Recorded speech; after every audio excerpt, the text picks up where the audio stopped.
Peace to everybody.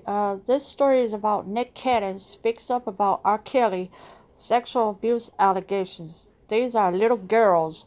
And as you can see here in the picture, here's R. Kelly in the courtroom, I guess. During an interview with Vlad TV, Nick Cannon opened up about his former working relationship with R. Kelly. Cannon, who was publicly denounced the singer, explained what he felt after watching the Lifetime documentary Surviving R. Kelly and what it was like in the singer's Chicago studios. And Nick Cannon had some opinions about it, and he opened up about his former working relationship with R. Kelly. And he also had watched the documentary series Surviving R. Kelly. According to Cannon, the documented predator separated his studio in a way that felt quarantined, so his victims could go unseen by the slew of collaborators who came in and out of the infamous recording space. When you go to his studio, you don't see anybody else, Cannon explains. If I would have seen some little girls in the studio, I would have been like, I'm out. Yeah, so Nick Cannon, he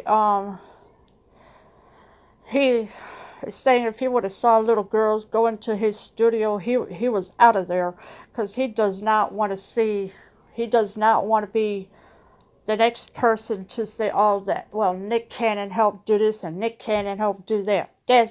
That's just wasn't going to be. But according to Cannon, he in a way he did see little girls somewhat go in and out, but he really didn't. But still, little girls should not be in R. Kelly's studio. The rapper then explained that Kelly typically left artists in the studio for long periods of time before returning unannounced. Hours later, Cannon remembers Kelly admitting to his method, saying, if artists want these hits, then they're going to have to wait for it. So, yeah, R. Kelly's telling Nick Cannon if they want these hits, they're going to have to wait for it. I wouldn't be waiting for nothing. I'd be leaving out of the studio, not stay there. So, this is what Nick Cannon is explaining.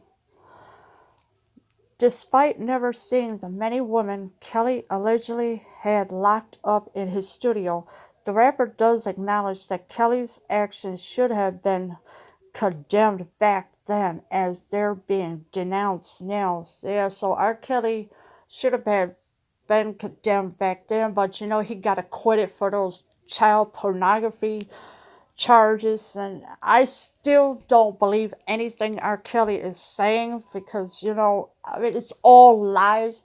He's a manipulator, he's a handler for these girls. As fans, as the public, as the people close around him, we got to take responsibility for letting this man that was super talented operate in a way that was just inhumane, Cannon says. Even in the documentary, the stuff that they show from the tape, like him standing over a 14-year-old girl and urinating on her, Dave Chappelle was making jokes about that. As a father with a daughter, now there's nothing funny about a grown man urinating on a little girl. So yeah, there was a tape that was showing that R. Kelly was urinating on a girl, and it was disgusting. Yuck. And Dave Chappelle's making jokes about it. I mean, well, Dave Chappelle should know better than that. I mean, he's got a daughter himself, and there is nothing funny about it ever. It's disgusting, it's horrifying, and it's, yeah. However, Cannon also noticed that outside of surviving R. Kelly, the young women who have come forward in defense of the singer, notable Jocelyn Savage and Azrael Clary, appeared as young girls trying to play house. So yeah, so you had the two girls, Jocelyn Savage and Azrael Clary. They were appear to as young girls trying to play house, but you know, it's just manipulating. Jocelyn, Jocelyn's parents had been trying to get a hold of her, and then she and R. Kelly wouldn't let her. So even Azrael Clary, her parents tried to get in touch with her, and it just wasn't happening because R. Kelly held these girls against their will. Even the girls in the Gayle King interview, they're 21 and have been with him for however long. You could tell by the way they carried themselves. They were trying to be mature, he says, but I was like, these are little girls. They reminded me of little girls trying to act grown. So Nick, yeah, so Nick Cannon is saying there are little girls, and even the girls on the Gayle King interview, they're 21. Yeah, they're acting 21, and they're just acting like little girls, like nothing happened, this and that. But you know, things are not always what you think they are. So who knows what's going to come of it. Leave your comments below. I am out.